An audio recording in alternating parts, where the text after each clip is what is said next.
Good morning. This is Barry Odell with the Church of Christ at Mammoth Spring Facebook page. Hope everybody's doing well today as we start another live stream. Looks like everything's running okay, and I've got a weird notification here from Facebook says, sorry, we're having trouble playing this video. If that's the case, somebody let me know, because it appears as if everything's running okay. I've got some comments, I've got several viewers, so I'm not exactly sure what the problem is, but if there is one, you can let me know, and then I don't know what I'll do. But I think everything's running okay. All right, so I've been dealing with various topics that people have sent me, asking questions, requesting certain topics and studies, and one that was sent to me was about evangelism. All right, thank you, Miss Jean Bailey. She said it's good to me, she says. Good morning, Miss Jean. Good morning, Wayne. Hope you guys are doing okay. All right, so let's get started then. That makes me feel a little bit better. Evangelism. Let's talk about this. The other day, I don't remember what day it was, we talked quite a bit about, well, the question was about, can women baptize? And so we talked a bit about evangelism on that day. And obviously mainly the topic was, can women baptize? So we talked about the Great Commission, Matthew chapter 28, verses 18 through 20, Mark chapter 16, verses 15 and 16. The Bible's pretty clear. Jesus was pretty clear on what he wanted his disciples to do. And as I pointed out the other day in Matthew chapter 28 and verse 19 specifically, when Jesus sent his disciples out, he said, go ye therefore and teach all nations, the King James says. The New King James says, make disciples of all nations, baptizing them into the name of the Father and of the Son and of the Holy Spirit. All right, so here's what you do, and here's what happens when you do that. You baptize them, and here's what happens. They're baptized into a relationship with the Godhead. He then says, teaching them to observe all things whatsoever I have commanded you. He had just commanded them to go teach and baptize, and now teach that. So that applies across the board. Every Christian is a teacher. Every Christian has the responsibility of evangelism. We could go to Mark chapter 16 and verse 15. Go ye therefore, that's Matthew 28. Mark 16:16 is go into all the world and preach the gospel to every creature. So again, every person. Obviously, creature there is not a reference to the animal kingdom and things of this nature, but every Christian, every disciple is responsible to make other disciples. So the question on evangelism then is not a matter of who. Sometimes the question more is a matter of how. So I've talked to a lot of people over the years in terms of evangelism that out of fear, not fear. I guess that's the right word. Maybe a better way to express it instead of using the word fear is to say maybe out of a lack of confidence. And maybe there's a good reason to have that lack of confidence, but maybe out of that lack of confidence, Christians have not been very evangelistic. Evangelism, the idea of teaching someone else the gospel, all right, being a herald, that's what our responsibility is. And again, every Christian is just that. Each Christian has that God-given responsibility, all right?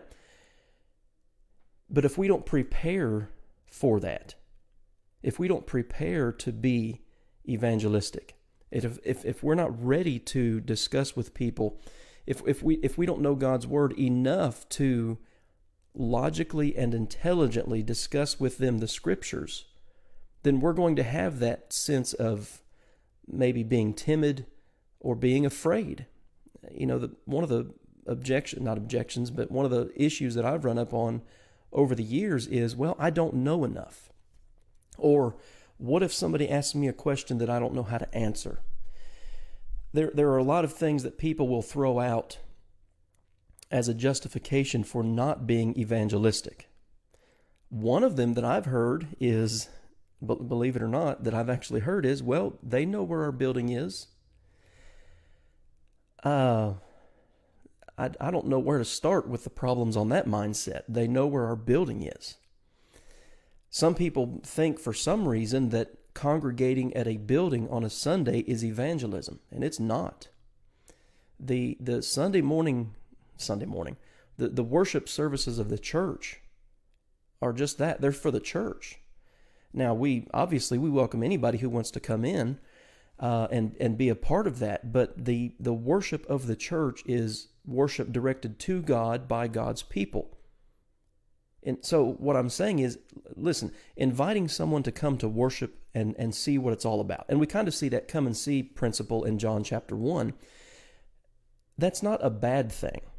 But we can't limit our concept of evangelism, that is, of spreading the good news, of talking to somebody about their soul. We can't limit that to, hey, why don't you come to church with me Sunday? Now, listen, that can spark conversations, that can spark Bible studies, and that's not a bad thing. But inviting someone to church is not evangelism. And a non-Christian sitting in the Christian assembly is not evangelism. We have to understand that. So, in view of, in view of the Great Commission, as recorded in, again, Matthew 28, Mark chapter 16, what can we do? Well, the first thing we need to do, again, as I was kind of already touching on, is we ourselves, we as Christians, need to be biblical students.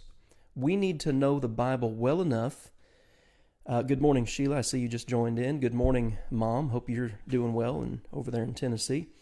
We as Christians need to know the Bible well enough that we can communicate it to someone who's not a Christian. Now, that doesn't mean that we know everything, obviously. Nobody does. We don't always have an answer for a question that someone may ask.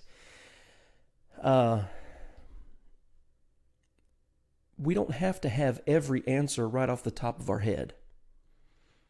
It may, someone may have a question that we may have to do a little deeper digging ourselves to get to know, to get to come up with a good answer. So let's talk about this concept of evangelism for a few minutes. So Wayne says, this is one area that I have concern about, that a person may not inherit heaven because they have not baptized anyone. So I saw a meme on Facebook the other day, and it was a picture of a person holding a gold medal around their neck, and it said something along the lines of people who think they're going to get into heaven by attending every church service and never evangelizing. And that's kind of the mindset sometimes that we can adopt. Hey, I go to church all the time, therefore I'm saved. Well, the one way that I illustrate it is this concept that some Christians have is like this. You can stand in a garage all day. It doesn't make you a car. Going to a church building doesn't make you a Christian. Now, obeying the gospel obviously puts you into Christ. It makes you a Christian. But if we limit our Christianity to going to church, then we don't know Christianity. We don't understand it. So what can we do to help? So number one, we need to study. All right, we need to read the Bible every single day. And we need to read the Bible the way I say it. We need to read the Bible intentionally. In other words, I approach it with the intention of gaining something for myself, of gaining a better knowledge of God, of who He is and what He's done and what He expects of me, of gaining, but also of just gaining information. There's nothing wrong with that. In fact, that's something we should do. We should study the Bible for the sake of gaining information. But it has to go beyond that. And I always think of Matthew chapter 5 and verse 20, where Jesus tells His disciples, or the people listening to His Sermon on the Mount, your righteousness must exceed the righteousness of the scribes and Pharisees, because their righteousness was just basically, they knew the law. You read the first 5 verses of Matthew 23, they knew how to tell you the law, but they wouldn't lift one finger to do the law. All right, so we don't read the Bible just for the sake of gaining information, but we should read the Bible for gaining information. We need to know it. So Sheila says, anyone not spreading the gospel needs to read Luke 16 about Lazarus and the rich man. Every soul that dies outside Christ's church is doomed to eternal torment. And Sheila, that's a good point, because when he was told by Abraham that Lazarus couldn't go back and talk to his brothers, you remember Abraham said, They have Moses and the prophets. In other words, there's something that we can that we can turn people to, which is the Word of God. You know, there are some people that a miracle wouldn't even convert. And that's kind of what Abraham acknowledged there. Sharon says we can convert by our actions. The way we live can lead someone. 1 Peter chapter 3. All right, a believing woman who married a non-believing husband, he can observe her chaste conduct and be won to Christ. Now, he still needs to be taught the gospel, but what she says is right there. That's why we're called the salt of the earth and the light of the world. So we need to study. All right, so what can better help us? You know, what are some tools? So a few months back, maybe a year or so ago, we at Mammoth Spring went through a study. I think it was on Wednesday nights. Yeah, I'm pretty sure it was on Wednesday nights in our auditorium. And I introduced several tools to the congregation here that I've used over the years to help with evangelism, because there are so many tools out here. All right, so I'm looking at my bookshelf behind me. This one back here. I've got a whole shelf, literally. I didn't take time to count them, but I've got a whole shelf of evangelism programs. I've not read every one of those books word for word, but if I had, how much good would those books do if I never apply it? And I told that to the congregation here at Mammoth. Listen, we're going to do this. I want it to be open discussion. I want it to be back and forth. It needs to be practical, because we can have all the books on it in the world, but if we don't apply the knowledge that we have, it's worthless. So here's a couple of the tools that I presented. And actually, we went through this one at Mammoth Spring. So I'm going to hold these up. I don't have a PowerPoint today because I was going to show you a few things. This is a 3-study series, and these little booklets are written by Bobby Bates. But it's called Back to the Bible, volumes 1, 2, and 3. Rob Whitaker is on Facebook. He's a member of the church. I've actually got a DVD of him kind of teaching these in a class format, a class setting. These are very helpful. But as with anything, there are some things I would do differently than this book. That's okay, but I've used these. And I've had people go with me on studies and use these books. These are just tools to help us do what we're supposed to do. Another thing, and this goes to the next part I'm going to talk about. You know, society is just different. It used to be, you know, our society, specifically our country, America, used to be more open to door-to-door knocking. I mean, there, you know, decades ago, there used to be door-to-door salesmen going around and selling appliances and life insurance. They'd walk the neighborhood and door knock, and that was just a common practice. Because usually, you know, a few decades ago, there was always somebody home. Well, it's just different. Our world is different these days. The fact of the matter is, a lot of doors aren't open anymore. And it's hard to set up a study to have a good rapport with someone that you don't know, and you just go and cold knock on their doors and say, hey, would you like a Bible study? They don't know who in the world you are or what you're wanting. So along that line, there's another tool for evangelism that I've used many times, handed out here at Mammoth Spring. A lot of people have handed these out, and it's called the Searching for Truth series. There's a DVD that I'm holding here, but then a booklet that goes along with the DVD. And you can go to wvbs.org and find Searching for Truth. There's 5 lessons on this DVD. The first lesson is about the Creator. Number 2 is about authority. Number 3 is about the church. Number 4 is about the house of God. And number 5 is about baptism. So Searching for Truth is a good tool, and I've used it many times. The first time, if I'm not mistaken, the first time I used this was in Pensacola, Florida. There was a lady who had been kind of sporadically coming to church there at Leonard Street. Her husband was not a Christian. And so her son was having surgery. And I was going to go and sit with her while her husband was there, again, who is not a Christian. And I just happened to take one of these DVDs with me, and I asked him, we were just talking, and before I left, I said, hey, why don't you watch this for me? He knew she had been coming to services there at Leonard Street, and he took it, he went through it. He called me, and we had a couple studies, and he called me one day, and I think I was at the office, but he called me one day from his house, and he said, Barry, I want you to come to the house. We need to study. And when I got there, all he said to me was, tell me what I need to do. I'm ready to do it. And so we went through some passages in the New Testament about becoming a Christian, and he obeyed the gospel that day. These things work, but we have to work. All right, we have to use them. Now, there's also, in connection with the Searching for Truth DVD, there's another one called Returning to Truth. And again, you can get these at wvbs.org. That one's done by Jim Dearman. Now, this one is for Christians who have fallen away. And it's a very good, I think there are 2 lessons on this one. Number 1 is called Have You Considered? And number 2 is called Second Thoughts. Again, these are just tools. But here it is. Here's the key. We can have a pile of these tools in our house. We can keep them in our car. We can keep them in our office. If we don't use them, they're absolutely worthless.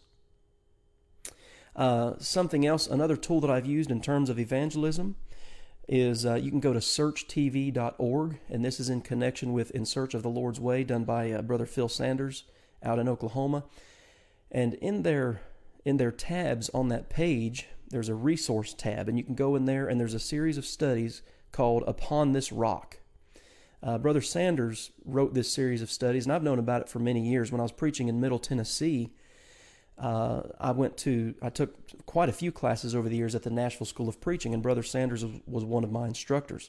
So I've had this stuff since the early 2000s, and I've used that series many times. But go to searchtv.org under their resource tab, and you can print off for free the Upon This Rock Bible Study series. I think there are 5 or 6 lessons in that. That's probably the one I've used the most. But it's an excellent source of study.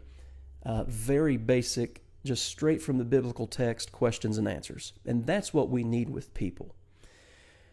What else? Oh, I knew one I was going to mention. Alan Webster.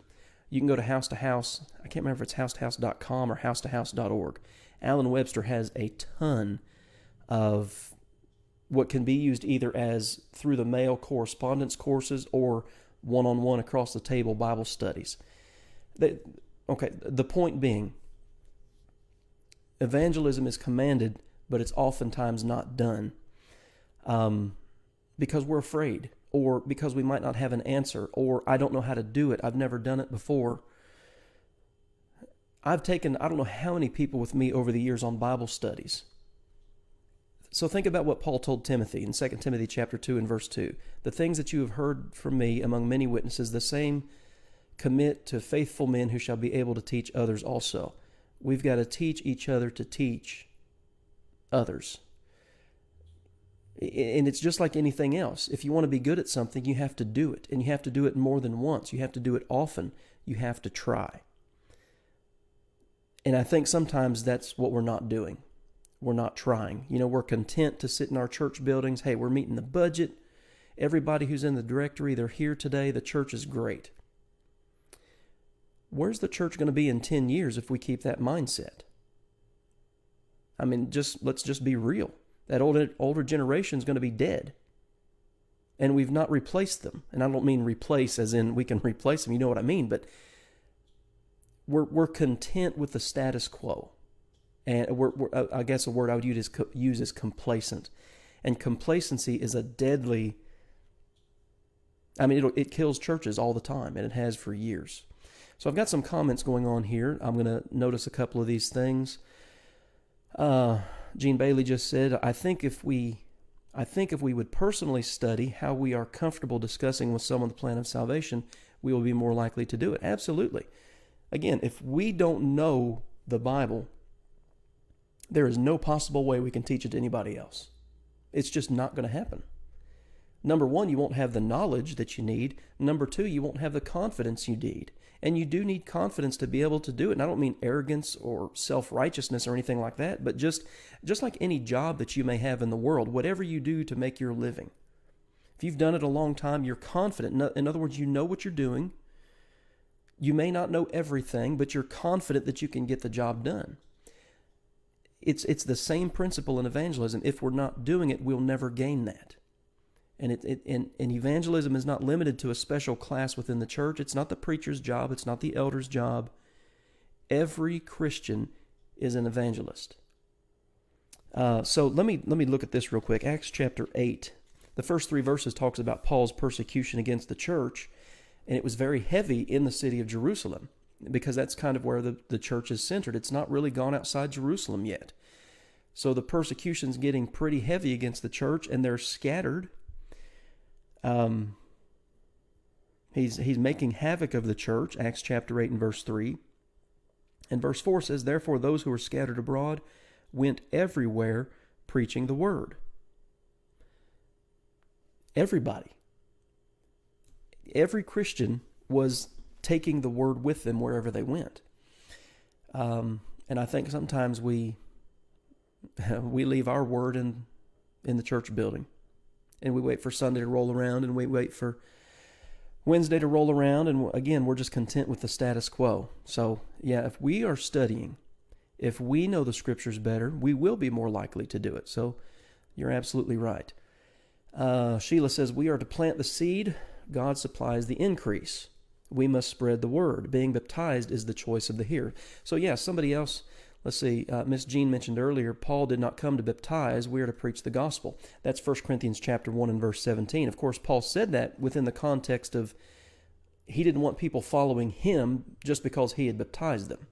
And so he's saying that was what I was sent to do. I was sent to preach the gospel. Well, naturally, baptizing someone into Christ, if they have a good and honest heart, that is the fruit of preaching the gospel. But here's the thing. If we're not speaking to someone about their soul, we will never baptize anybody. And, I ask people this question. I've asked it here at Mammoth Spring. I ask it of myself. How many people have we converted to Christ in our lifetime? As an individual Christian, how many people have you taught the gospel to? And by teaching the gospel, I don't mean, hey, why don't you come to church? Because that's not teaching the gospel. How many people have you personally taught the gospel to? And one, either seen them reject it, which that's happened to me many times over the years, more often than not, or number 2, you've seen them obey the gospel. Can we say that we do that? If we're not being obedient. We're not doing what God would tell us to do. Okay. So I was asked to reply to a comment. All right, so Wayne did say earlier, this is one area that I have concern about, that a person may not inherit heaven because they have not baptized anyone. Gotcha. So I will reply to that.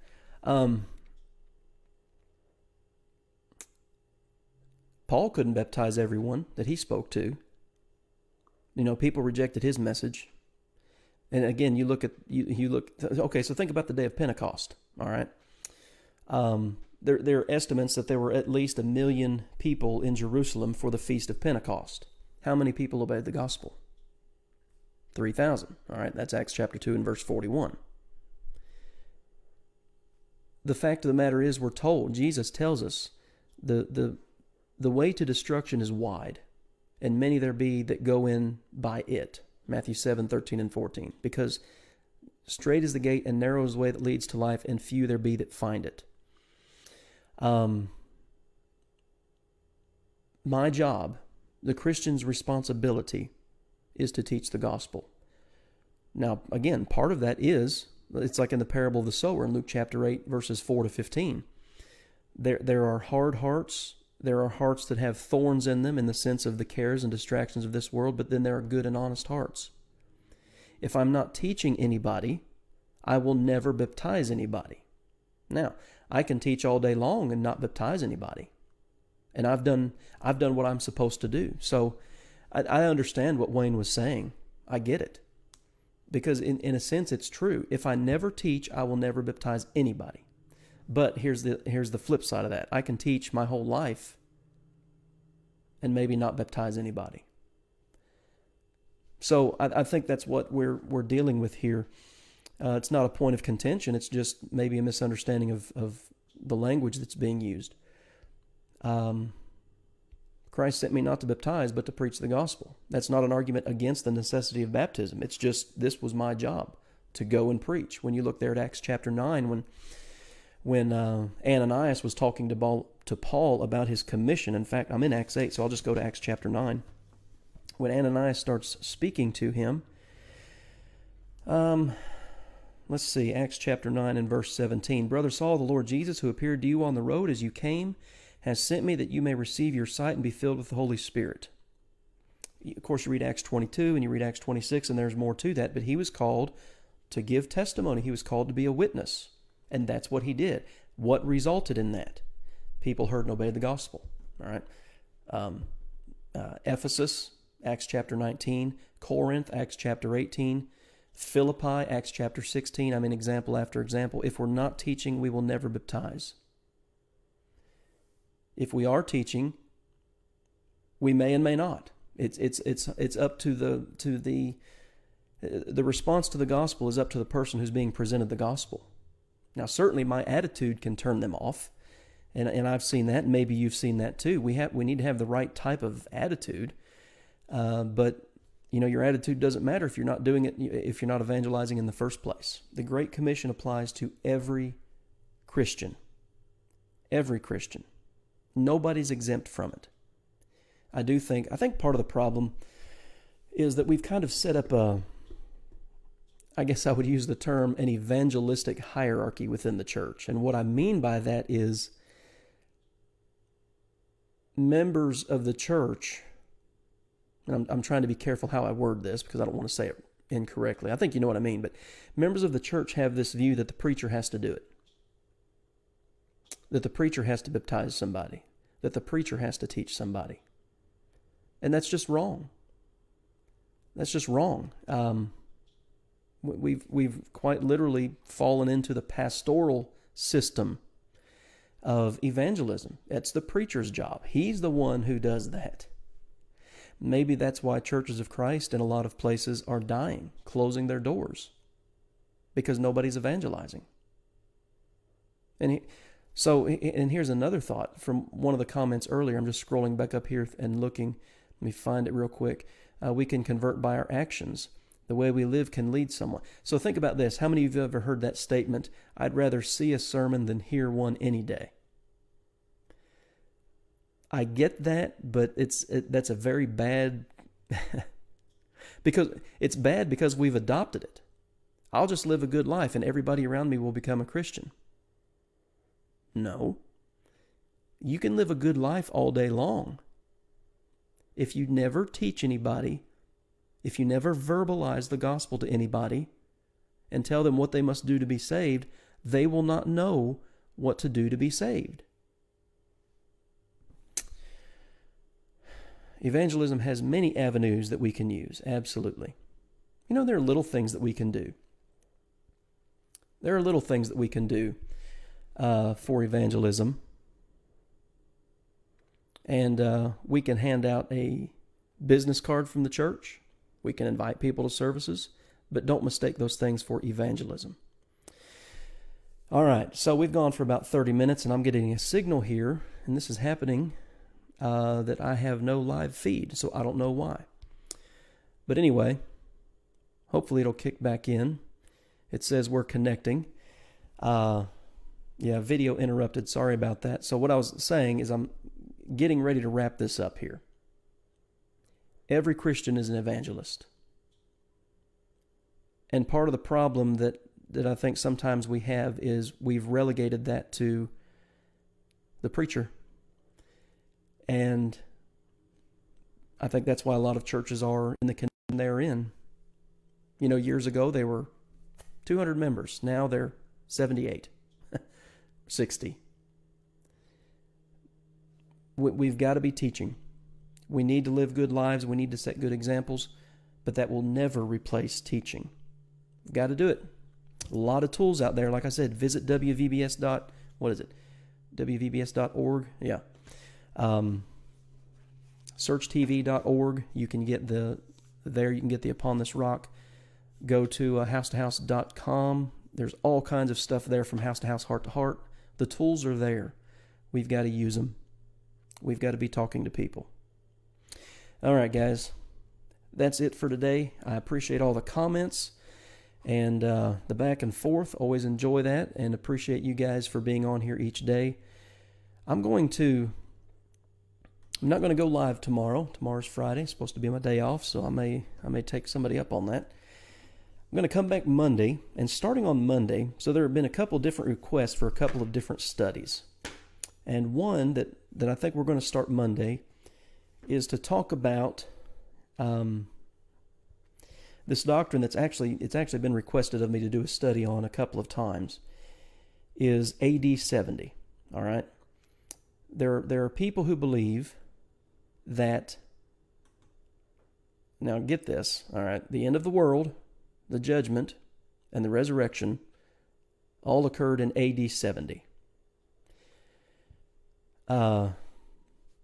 And there's a lot more to it than that. That's kind of a little taste for you. But we're going to start studying about that Monday. Did Jesus come back in AD 70? Was the judgment in AD 70? Was the resurrection in AD 70? Pretty interesting stuff. So we're going to go live, of course, here at Mammoth Springs Sunday at 10:45 and 6 p.m. with our services. And then we'll start our live streams back Monday morning at 11 Central Time. So thanks for being here today, and hope you have a good day.